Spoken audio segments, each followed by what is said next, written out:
देखिए कितनी साधारण सी बात है। चीफ सेक्रेटरी किसने लगाया? केंद्र सरकार ने। एलजी किसने लगाया? केंद्र सरकार ने। सीबीआई किसकी है?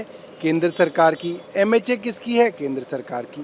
केंद्र सरकार का एक अंग दूसरे अंग को तीसरे अंग से कह रहा है कि आप जांच कर लो। तो इसके अंदर बड़ी बात क्या है? ये सब के सब लोग, ये सारी की सारी एजेंसी, और चाहे वो एलजी हो चाहे वो चीफ सेक्रेटरी हो, सब के सब केंद्र सरकार के द्वारा लगाए गए हैं, उनके इशारे पे काम कर रहे हैं।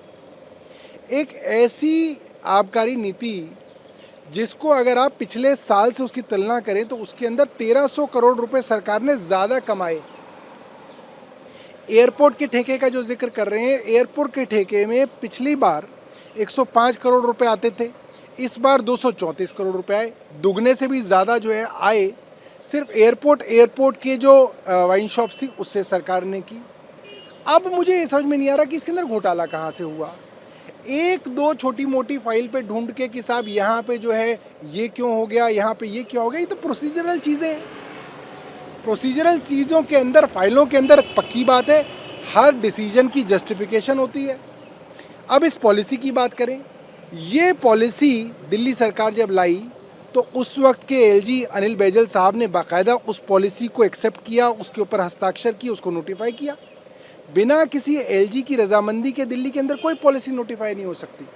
आपके एक एलजी ने वो पॉलिसी नोटिफाई करी, आपके दूसरे एलजी आके कह रहे हैं कि इसके अंदर भ्रष्टाचार हो गया। ये तो मतलब कि ये तो भारतीय जनता पार्टी का सीधा सीधा ये मामला है कि प्रधानमंत्री अरविंद केजरीवाल की बढ़ती हुई प्रसिद्धि से घबरा गए हैं। आज अरविंद केजरीवाल को हर शहर के अंदर लोग जानते हैं। विदेशों की सरकारें अरविंद केजरीवाल को बुला रही हैं कि आप विश्व पटल पे सारे दुनिया के शहरों को बताइए कि अपने शहर को, अपने राज्य को कैसे बेहतर कर सकते हैं। सरकार उनको वहाँ नहीं जाने दे रही है।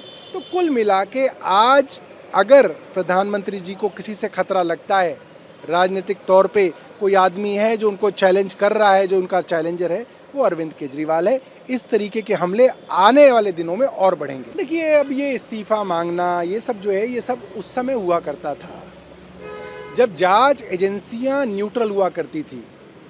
आज तो आपके जिसका मन करे आप उसके ऊपर जांच बिठा दें, जिसका मन करे उसको आप उसके घर से उठा लें, जिसका मन करे उसके घर आप छापा पड़वा दें, फिर आप कहें कि अब आप इस्तीफा दे दो। इनका बस चले तो हमारे 62 के 62 एमएलएज के ऊपर जांच बिठा दें और सबका इस्तीफा मांग लें, और फिर कहें कि अब सबका इस्तीफा हो गया, भारतीय जनता पार्टी जो है सरकार बन गई। ये सब जो बचकानी चीज़ें हैं, अब जनता इन सबको समझती है और इन पॉलिटिकल स्टंट से अब जो है भारतीय जनता पार्टी को कोई फ़ायदा नहीं होगा, नुकसान होगा। देखिए एक नया ट्रेंड भारतीय जनता पार्टी की केंद्र सरकार ने शुरू किया है।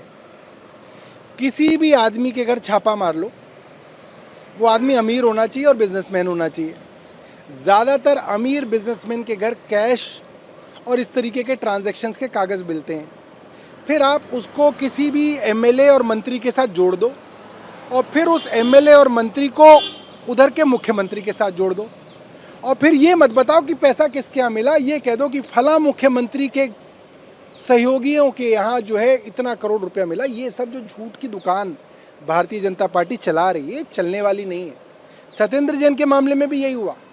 किसी एक तीसरे आदमी के घर आपने छापा मार दिया, उनके घर से पैसा बरामद कर लिया, उस पैसे को बोला कि ये साहब इसको जानता था और ये इसको जानता था, ये मंत्री को जानता था, लिहाजा ये इनको सब जो है सत्येंद्र जैन के एसोसिएट हो गए।